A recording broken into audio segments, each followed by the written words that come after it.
하나님 말씀 구약성경 열왕기상 1장 508쪽 되겠습니다. 구약성경 508쪽 열왕기상 1장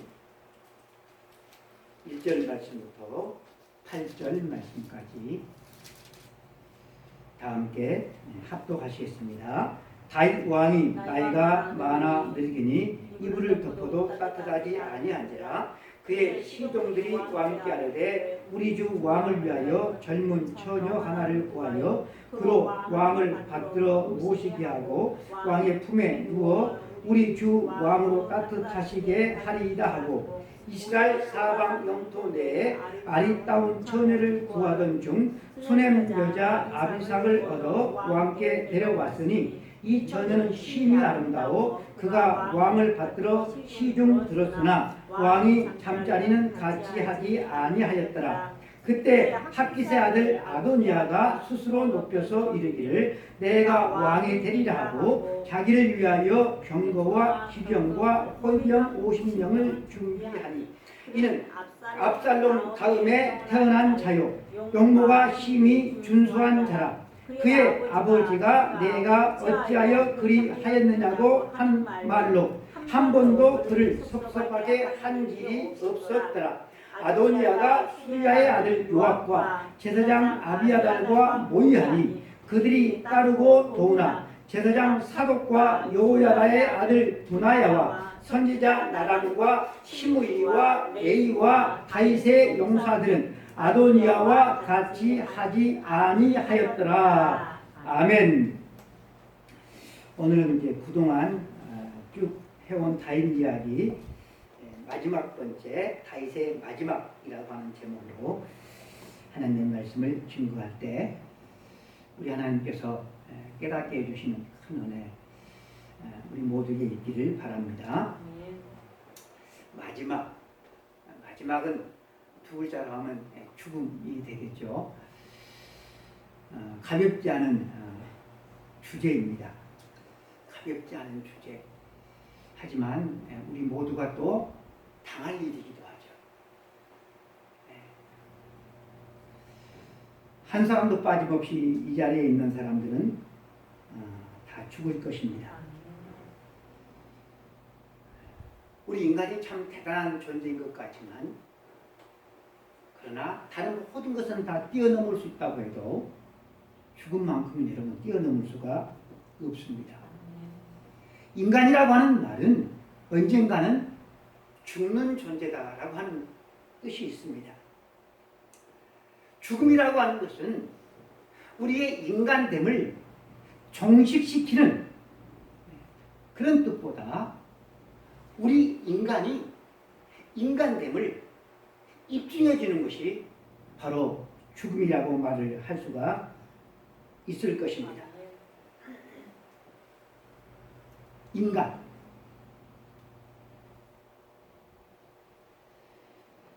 우리 인간에게 최초로 다가온 유혹이 있었어요. 시험이 있었어요. 뭘까요? 네가 하나님처럼 되라 하였어요. 네가 하나님처럼 되라. 하나님처럼 되라라고 하는 것은 죽지 않는 존재가 되라고 하는 것이었어요. 그런데 하나님께서 최초의 인간에게 주신 경고가 하나 있어요. 그게 뭐죠? 만일 그렇게 하면 죽어라는 것이었어요. 참 아이러니하죠?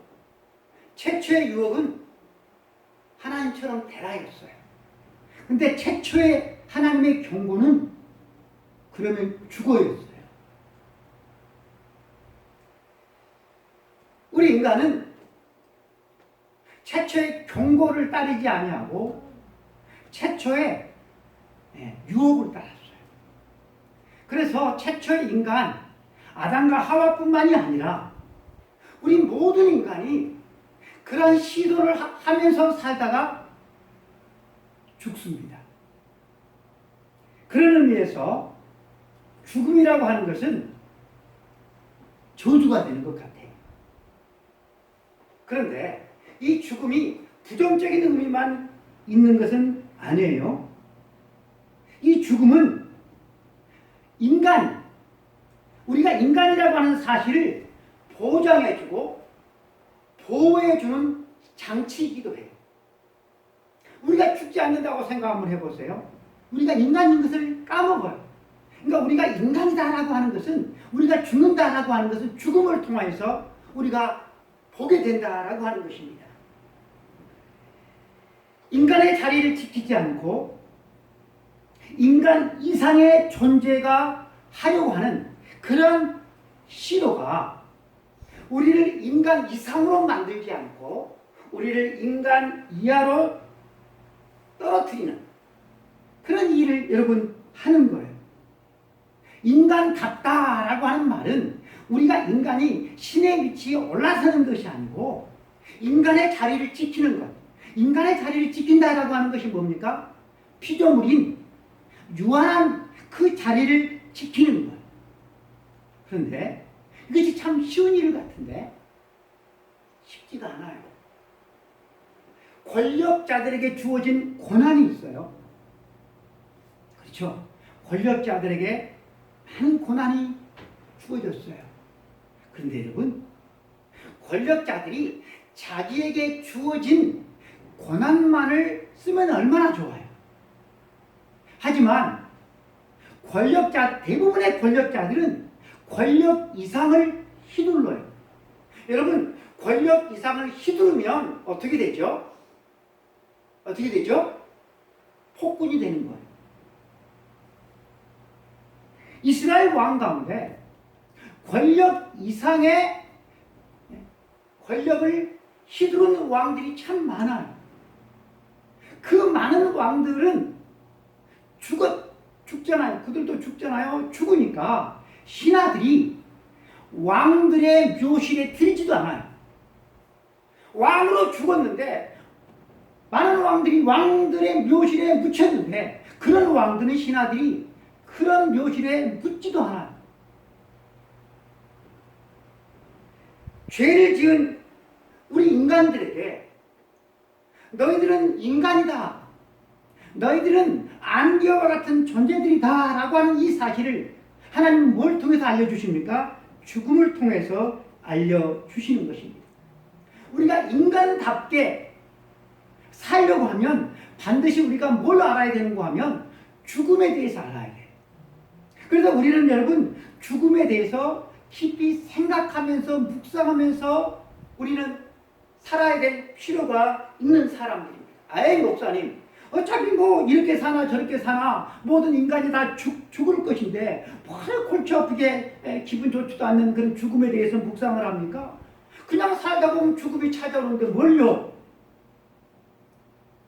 여러분, 이렇게 만일 이 죽음의 문제를 우리가 회피하면서 살게 되어지면 더 보람있고 더 후회 없는 삶을 살고 더 가치 있는 삶을 살 수가 있을까요? 아니면 그 반대일까요? 여러분들은 어떻게 생각하십니까? 생각해 볼 필요도 없는 문제죠. 더 삶은 빈곤해지고 초라해지고 후회가 많은 인생을 여러분은 살아갈 수밖에 없는 것입니다. 사울과 요나단이 블레셋과 전투에서 길보아 산에서 죽었을 때 다윗은 그들의 죽음에 대해서 숭고한 반응을 보였습니다. 그들의 죽음에 애가를 지어 부름으로써 그들의 죽음에 대한 이해를 갖추었습니다. 그는 그들의 죽음에 자기 자신의 존경과 사랑을 나타내 보였습니다. 그런데 정작 이 다윗이 죽을 때 다윗의 집안은 온통 싸움판이었습니다. 죽어가는 아버지, 남편, 왕을 기리는 기색이 전혀 보이지 않았습니다. 다윗은 사랑하는 아내들과 많은 자녀들에게 둘러싸여서 사랑과 감사의 말을 들으면서 평화롭게 그렇게 죽지 못하고 서로 반목하며 속고 속이는 집안 싸움에 휘말려 있었습니다. 이렇게 엉망인 상황에 다윗 그 자신도 한몫을 했습니다. 다윗은 죽어가면서 신하들에게 또 아들 아도니아에게 아내 밧세바에게 차례로 버림을 받습니다. 신하들은 기력을 잃어가는 왕을 위해서 최선을 다했습니다. 좋은 이불을 많이 덮어주었습니다. 이것이 의학적으로 도움이 전혀 되지 않았지만 나름대로 그들은 최선을 다해서 다윗을 돕기를 원했습니다. 또 신하들은 아름다운 심히 아름다운 여인 수냄 여자 젊은 처녀 아비삭을 데려다가 시중을 들게 하고 같이 자기함으로 말미암아 다윗의 정력을 북돋아 주기를 원했습니다. 하지만 다윗은 그녀와 잠자리를 같이 하지 않았습니다. 그녀는 단지 신하들에 의해서 그녀가 젊고 심히 아름다운 여자라는 것 때문에 선택되어서 다윗 왕을 시중 드는 여자로 선택되었어요. 그녀는 다윗의 신하들에 의해서 선택되어서 쓰여지는 하나의 도구에 불과했습니다. 하나님은 인간을 하나의 도구로서 마음대로 쓰다가 버리는, 하나님은 우리 인간을 그렇게 하지 않은데 같은 인간이면서 인간들은 인간에게 쓰다가 버리는 하나의 도구처럼 그런 일들을 얼마나 많이 하는지 모릅니다. 이렇게 할 수 있는 고난을 하나님은 인간에게 주신 일이 없습니다. 만일 이 수냄 여인 아비삭, 이 아비삭이라고 하는 여자가 오늘 성경 말씀에 나온 대로 심히 아름답지 않았더라고 한다면 그는 다윗을 시중들지 않았을 거예요. 또 그의 부모가 돈이 많아가지고 아름다운 여자를 찾는다고, 신하들이 아름다운 여자를 찾는다고 했을 때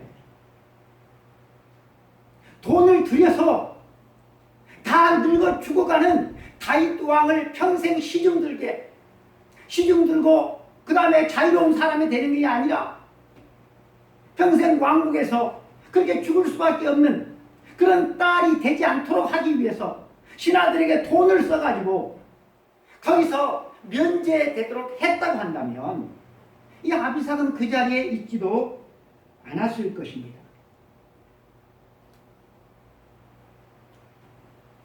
여하튼 노새에서 아무것도 할 수 없는 이 다윗 왕에게, 늙은 다윗 왕에게 신하들이 전국에서 가장 아름다운 젊은 처녀를 구해다가 자기 방에다가 넣어주니 여러분 다윗이 고마웠을 것 같아요? 조집사님 어떻게 고마웠을 것 같습니까? 그랬을 것 같아요? 여러분 다윗은 왕이잖아요. 허랭하던 왕이잖아요. 근데 왕이지만 늙어 죽어가니까 그가 할 수 있는 게 하나도 없어요. 그것이 인간이에요.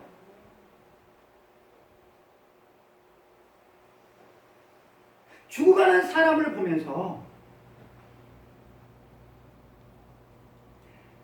그를 위해서 우리 인간이 어떻게 해야 되는지 우리는 오늘 이 다윗의 마지막을 통하여서 우리는 보게 되어집니다. 인간은 죽어가는 사람을 어떻게 할까요? 인간으로서 우리가 어떻게 살아야 되는가? 죽기 전에 우리가 어떻게 살아야 되는가?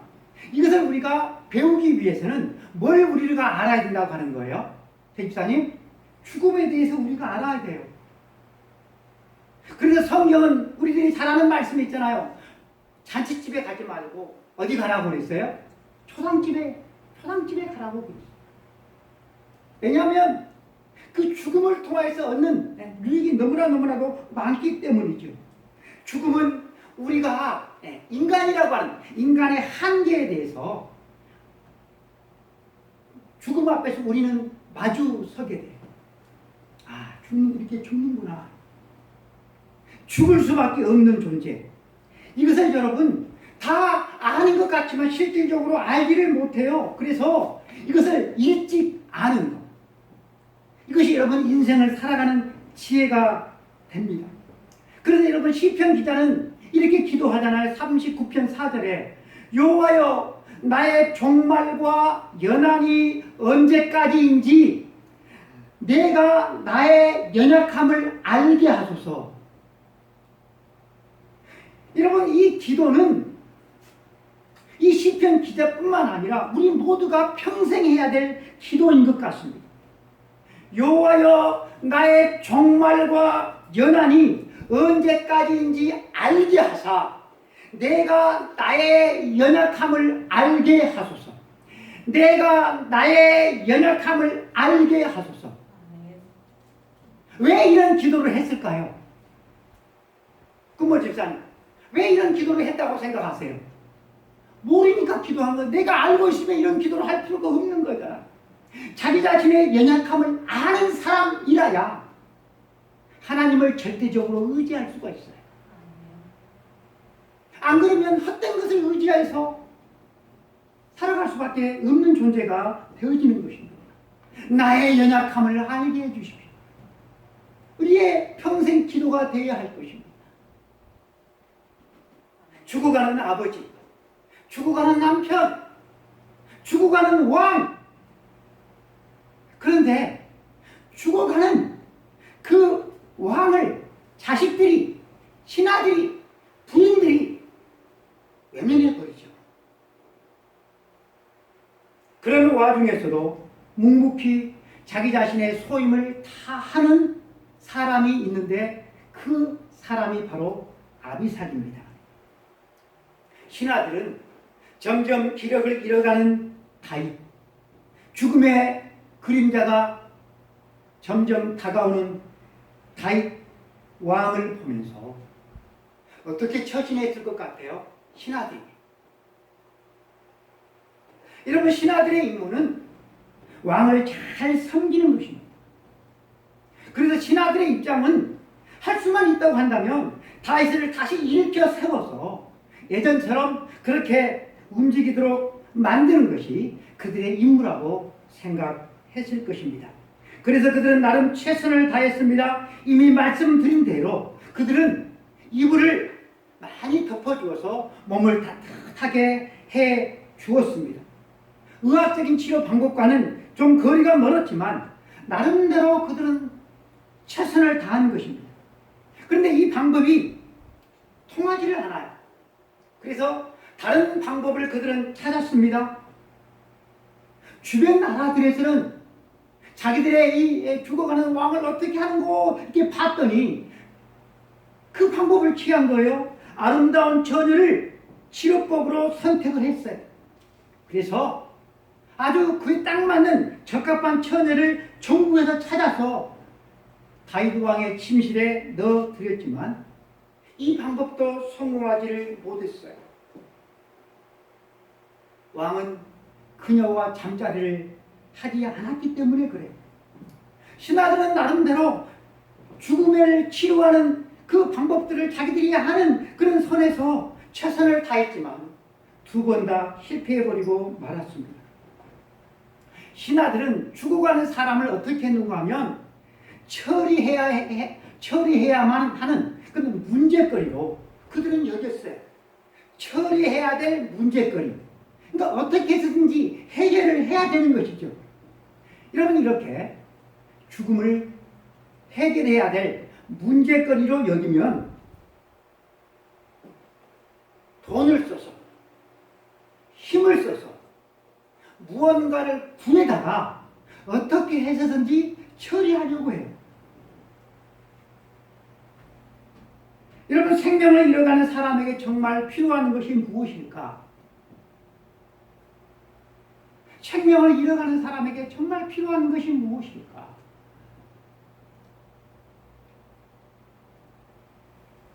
그 생명을 잃어가는 죽어가는 사람의 눈을 가만히 마주 보면서 그를 쳐다봐 주는 것.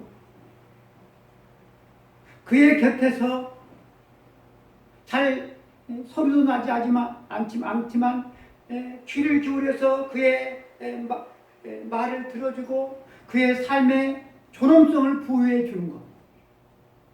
바로 그것이 죽어가는 사람에게 필요한 일이 아닌가 싶습니다. 하지만 대부분의 사람들은 이 죽음을 처리해야 될 문제거리로 여깁니다. 그러하기 때문에 죽어가는 사람에게 집중하지 못하게 되는 것입니다. 아들 아도니아는 죽어가는 아버지를 어떻게 대했을까요? 여러분, 이 아도니아는 왕이 서열 서열상의 순번이 첫 번째가 되었어요. 서열 순번 첫 번째 암논은 자기의 이복 여동생 다마를 범했다가 그 오빠인 압살롬에 의해서 죽임을 당하잖아요. 두 번째가 누군가 하면 성경에 보면 이름이 두 개가 나와 있는데 길앗이라고 나와 있기도 하고 또 다른 성경에는 사무엘이라고 나와 있기도 해요. 이름이 이렇게 두 개였나 봐요. 길앗 또는 사무엘. 이 둘째 왕자는 어떻게 되었는지 이름만 나오지를 않아요. 그리고 셋째가 누구인가 하면 압살롬이에요. 형을 죽였던 압살롬. 그 압살롬이 아버지를 반역하다가, 그죠? 아버지를 향해 반역을 꾀하다가, 아버지를 죽이려고 하다가, 이 압살롬도 어때요? 죽어버렸잖아요. 죽임을 당했어요. 그리고 네 번째가 바로 이 아도니아입니다. 아도니아. 아버지가 병석에 오래 누워 계셔요. 다음 순번이 누구라고 했어요? 이 아도니아거든요. 아버지가 오래 살아있는 한 아버지는 자기 자신의 미래를 막는 존재일 뿐이었어요. 왕이 되고 싶어서 막 견딜 수가 없는데 아버지가 쉽게 숨을 거두질 않아요. 그래서 그는 군대 장관 요압을 끌어들이고 또 제사장 아비아다를 끌어들여서 자기 편으로 만들어요. 많은 사람들을 초대해서 화려하게 잔치를 벌여요. 그리고 그 자리에서 내가 왕이다! 라고 선포해 버렸어요. 아버지가 회생이 불가능하다는 사실을 알고 본색을 본격적으로 그가 드러낸 것입니다. 벌써 다윗은 이런 일을 두 번이나 경험을 했죠. 첫 번째는 압살롬이, 그리고 두 번째는 이 아도니아가. 두 아들 다 오늘 성경 말씀 보면 아도니아의 외모에 대해서 말씀을 하고 있는데 잘생겼다고 그랬어요. 압살롬도 이스라엘에서 제일 잘생긴 그런 왕자였어요. 잘생겼는데 야심이 참 컸습니다. 압살롬은 반역을 통하여서 아버지를 죽이려고 했고 아도니아는 병들고 기력을 잃어버린 아버지를 아예 없는 존재, 무시해버렸다라고 하는 것입니다. 우리가 역사적으로 보면 옛날 왕가에서 이 왕자들끼리 왕의 자리를 놓고 치열하게 목숨 걸고 싸우는 일들이 여러분 빈번했음을 우리는 몇 번 있었던 것을 알고 있잖아요. 재벌가에서는 어떤 일이 일어납니까? 아버지의 재산을 놓고 형제들끼리 어때요? 치열하게 싸우잖아요. 인간에게 이렇게 뭐 권력이 있든 뭐 재력이 있든 이런 것들이 좀 클 때 그 자녀들이 나 그런 것에 전혀 욕심이 없어, 그것에 초연해 할 사람이 과연 얼마나 있겠는가? 그렇게 통 큰 사람이 얼마나 있겠는가? 여러분들은 그렇게 할 수가 있겠습니까? 예수님은 우리의 구원을 위해서 하늘의 영광 다 버리시고 이 세상에 사람의 형상으로 오셨고 사람들에게 섬김을 받지 않고 오히려 사람들을 섬기셨고 자신을 죽이는 그들과 우리의 죄를 대신해서 십자가에서 피 흘려 죽으셨습니다. 이 얼마나 여러분 놀라운 은혜이고 사랑입니까? 그래서 예수 그리스도를 나의 구주로, 나의 왕으로, 나의 하나님으로 그렇게 믿는 새 사람이 된 사람들은 누구를 닮아가죠? 예수 그리스도를 닮아갑니다. 그래서 초대교회 스데반 집사는 자기 자신을 해장하여서 돌팔매질을 돌로 죽이는 그 사람들을 위해서 주님 저들의 죄를 용서해 주십시오 하면서 죽어갔어요. 또 초대교회는 가난하고 어려운 사람들을 도우라고 자기들의 모든 재산을 다 팔아서 교회에다가 다 헌금했던 사실, 우리는 성경을 통해서 보게 되어지는 것입니다. 참으로 통 큰 사람으로 변했죠. 일반적으로 우리가 세상을 살아가면서 다른 사람은 나의 삶에 많은 제한을 주게 되어집니다. 사회에서 승진을 하는데 제한을 주고 성공을 하는데 제한을 주고 나의 삶, 내가 즐기려고 하는데 내 삶에 제한을 줘요. 나의 자녀들이, 나의 배우자가 제한이 되는 경우들이 얼마나 많이 있는지 모릅니다. 여러분, 우리 인간은 인간으로서, 피조물로서, 유한한 존재로서 그렇게 살고자 하는 그런 본능보다 마치 신처럼 살고자 하는 그런 본능이 있기 때문에 내 삶에 제한을 주는 그런 존재들이 없다고 하면 얼마나 좋을까라고 하는 상상을 인간들은 가끔 아니면 자주 종종 해보기도 합니다. 그런 제한들이 사라지면 내가 원하는 그런 삶을 살아갈 수 있으리라 그렇게 생각하기 때문이죠. 그렇다고 한다면 여러분, 내 삶에 가장 제한을 주는 사람들이 어떤 사람들일까요? 내 삶에 제한을 주는 사람. 나와 먼 사람들은 없어요. 다 나와 가까운 사람들이에요. 누구죠? 나의 부모, 나의 형제, 나의 배우자, 나의 자식들, 이런 사람들이 나의 삶에 가장 많은 제한을 줍니다. 그래서 이런 나의 삶에 제한을 주는 내 삶의 십자가인 이것이 내 어깨에서 좀 벗어져 버리면 나는 얼마나 행복할까? 여러분, 우리가 살다 보면 부모가 나의 십자가가 되고 남편과 아내가 나의 십자가가 될 때도 있고 자식이, 형제가, 친척이 나의 십자가가 될 때가 있어. 서로가 서로에게 십자가가 되고 때론 가난과 질병도 십자가가 되고 또 신앙 십자가가 될 때가 있다라고 하는 것이죠. 이런 십자가들을 내 어깨에서 내려놓으면 나는 얼마나 행복할까? 그런 생각들을 사람들이 하게 된다라고 하는 것이죠. 내 어깨에 메어진 이 십자가, 그걸 다 벗어버리면, 내려놓으면 여러분 행복할까요? 아니. 그 십자가 때문에 여러분 우리는 기도하는 거예요. 그 십자가 때문에 하고 싶지 않은 일도 참고 인내하면서 그 일을 하게 되어지는 거예요. 그 십자가 때문에 막 울분을 막 이렇게 분노하다가도 내가 인내하게 되고 그를 용서하게 되고 참게 되고 화해하게 되어지는 거예요. 여러분, 십자가는 우리에게 사랑이 인내라고 하는 사실을 가르쳐 줍니다. 십자가는 겸손하도록 우리를 만듭니다. 십자가는 어려운 이들에게 자비를 베풀게 합니다. 십자가는 희생이 기쁨이며 그 십자가를 지고 살아가는 삶이 진정한 행복이라고 하는 사실을 깨닫게 해주는 은총이 되어지는 것입니다. 십자가를 어깨에서 내려놓는 날, 내가 자유로운 인생이 되는 것이 아니라 희생도 사랑도 용서도 화해도 모르는 비정한 인간이 되어버리고 사랑하지도 사랑받지도 못하는 돌같이 차가운 존재가 되고 만다는 것입니다. 여러분, 그렇습니다. 내 삶을 제한하는 십자가.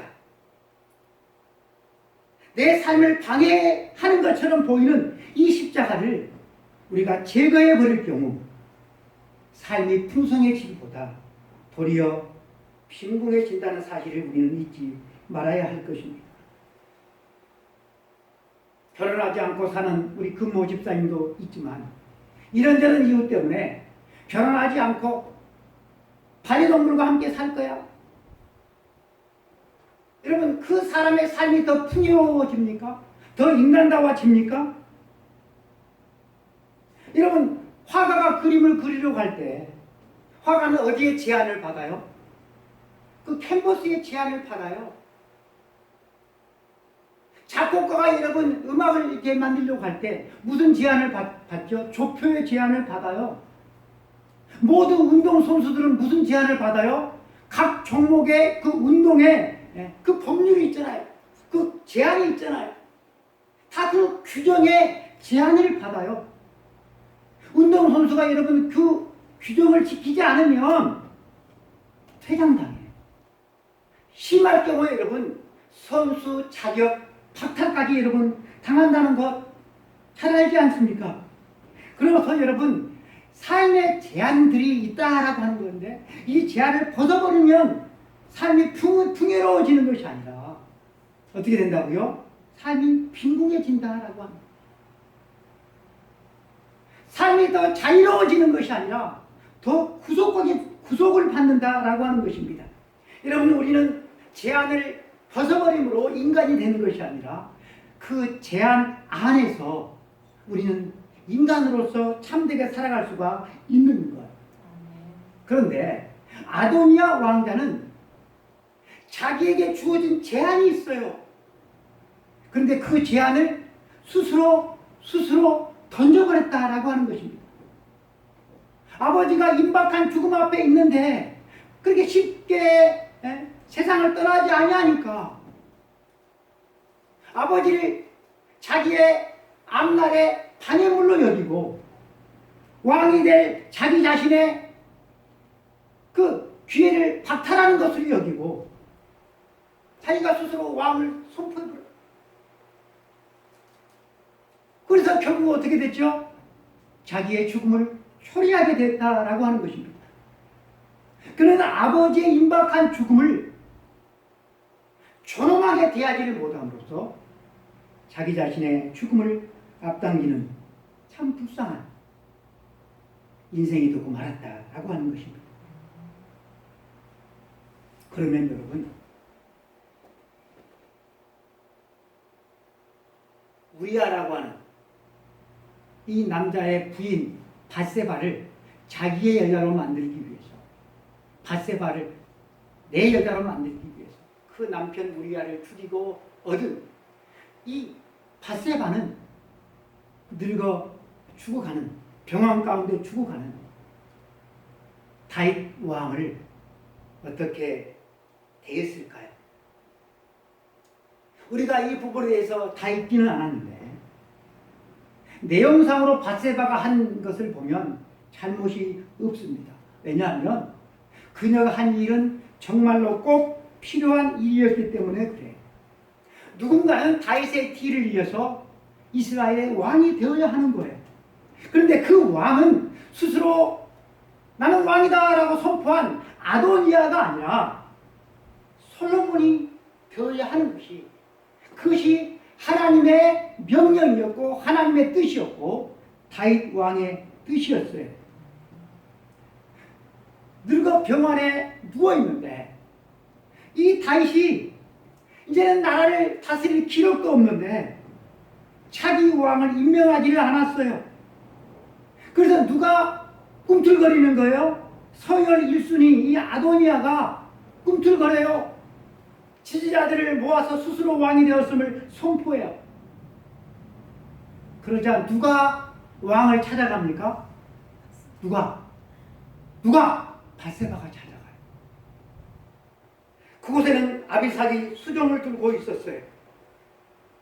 아비삭은 몸을 가누지를 못하는 다윗이 죽어가고 있기 때문에 다윗 곁에 있는데 바세바는 그곳에 있지 않았어요. 바세바가 다윗을 찾아간 것은 간병하기 위해서 찾아간 것이 아니라 왕의 계승 문제 때문에 찾아간 것입니다. 후계자를 공식적으로 지명하지 않은 상태에서 다윗 왕이 죽는다고 한다면 나라는 큰 혼란에 빠질 수밖에 없을 것입니다. 바세바는 하나님께서 다윗에게 주신 그 말씀, 그리고 다윗 왕이 자기 자신에게 해주었던 그 약속, 그 하나님의 약속과 자기 자신에게 해준 그 약속을 기억시키면서 솔로몬을 지금 당장 왕위에 세울 것을 간청하기 위해서 바세바는 다윗의 침실로 나아갔던 것입니다. 저는 여기에서 하나님의 그 약속을 다윗 왕으로부터 들었던 이 바세바가 끝까지 마지막까지 죽어가는 다윗 곁에서 다윗을 병간호했더라고 한다면 얼마나 좋았을까를 생각해 봅니다. 당시에 궁중 예법이 어땠는지는 저는 잘 모르지만 성경 전체를 봐도 죽어가는 다윗을 향해서 이 바세바가 무엇을 했다는 그런 기록은 찾아볼 수가 없습니다.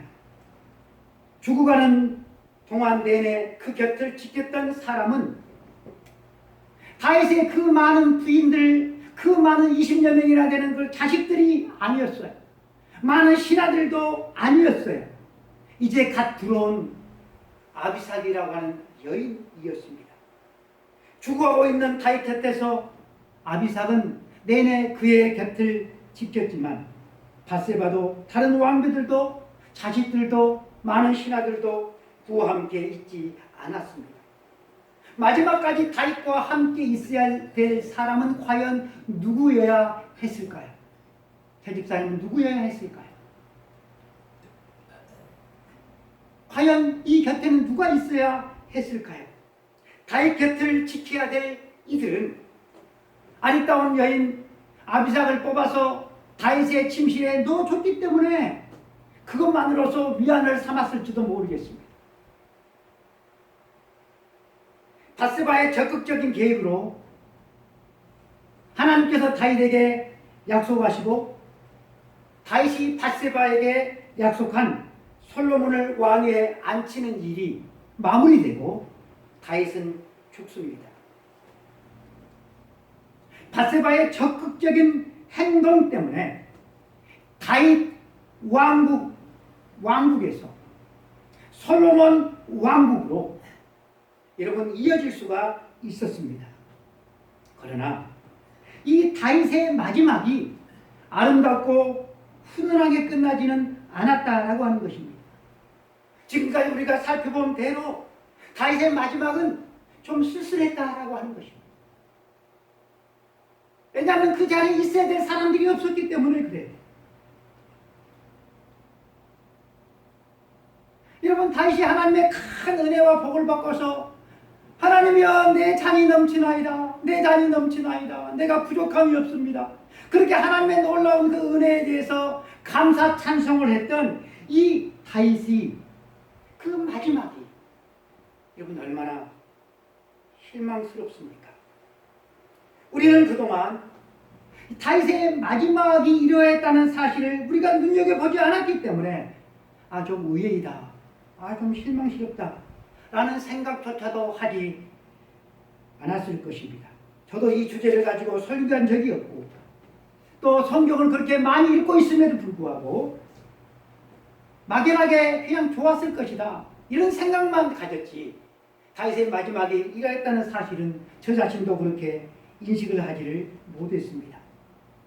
다윗의 끝은 그 많은 훌륭한 업적에도 불구하고 그렇게 썩 좋은 결말은 아니었습니다.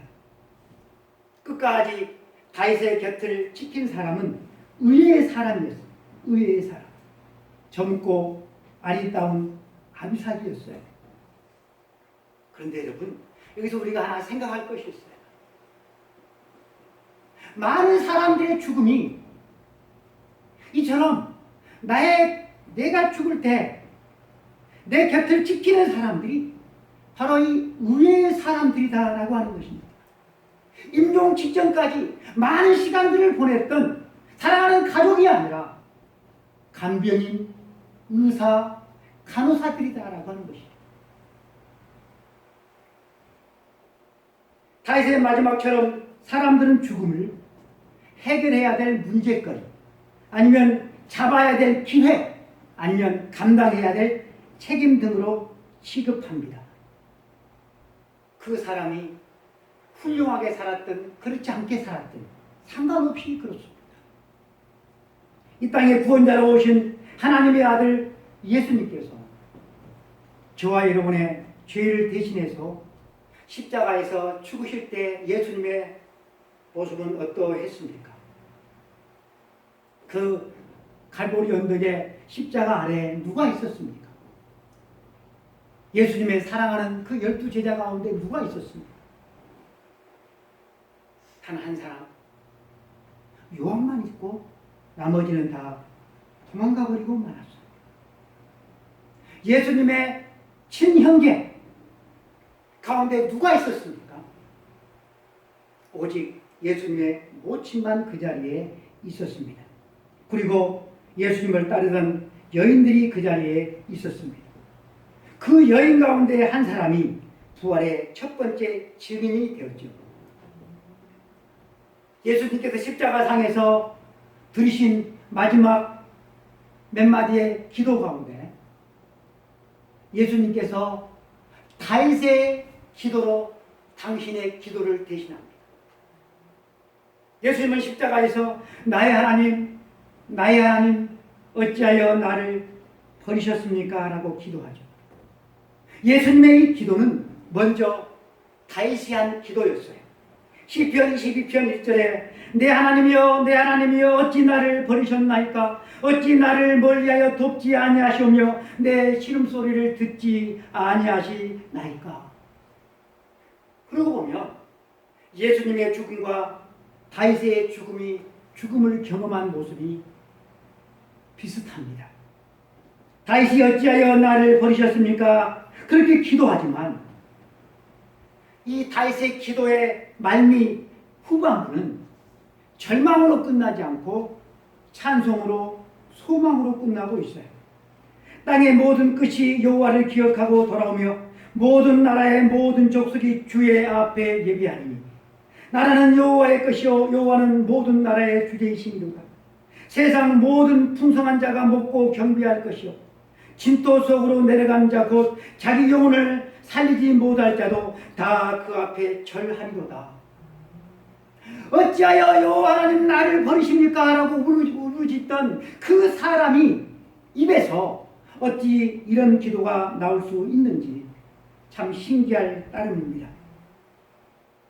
생명을 잃어가는 다윗의 마음과 다윗의 눈에 과연 무엇이 있었을까? 두고 가는 왕의 자리일까? 아니면 처자식일까? 아니면 많은 금은 보화일까? 여러분, 이런 것들이 아니라 우리가 다윗의 시를 통해서 보는 것은 하나님과 하나님의 나라였다라고 하는 거예요. 그러하기 때문에 다윗은 그렇게 마지막으로 하나님을 찬송할 수가 있었던 것입니다. 여러분, 우리 주님도 마찬가지예요. 내 영혼을 아버지의 손에 부탁하나이다. 함께 우편에 달린 강도를 향해서 예수님께서 뭐라고 말씀하십니까? 오늘 네가 나와 함께 낙원에 있으리라. 나와 함께 하시는 하나님을 믿으면, 부활의 영광을 믿으면 그 어떤 고난이 와도, 그 어떤 수치가 와도, 그 어떤 고통이 와도 여러분 그것을 이겨낼 수가 있습니다. 그 어떤 순간에도 하나님이 우리와 함께 하신다고 약속하셨어요. 믿습니까? 하나님께서 나와 함께 하시듯이 나도 주님과 함께 하시기를 바랍니다. 아멘. 젊은 처녀 아비삭은 묵묵히 그 자리를 지켰어요. 자기 자신의 소임을 다했어요. 여러분, 이게 간단히 생각할 문제가 아니에요. 결코 여러분 쉬운 일이 아니에요. 피 한 방울도 섞이지 않는 아주 젊은, 아마 죽음을 평생 경험하지를 못했을 것입니다. 그 젊은 그 여인이 늙어 병들어 죽어가는 그 사람을 지킨다고 하는 것이, 여러분, 이것이 쉬운 일일 것 같습니까?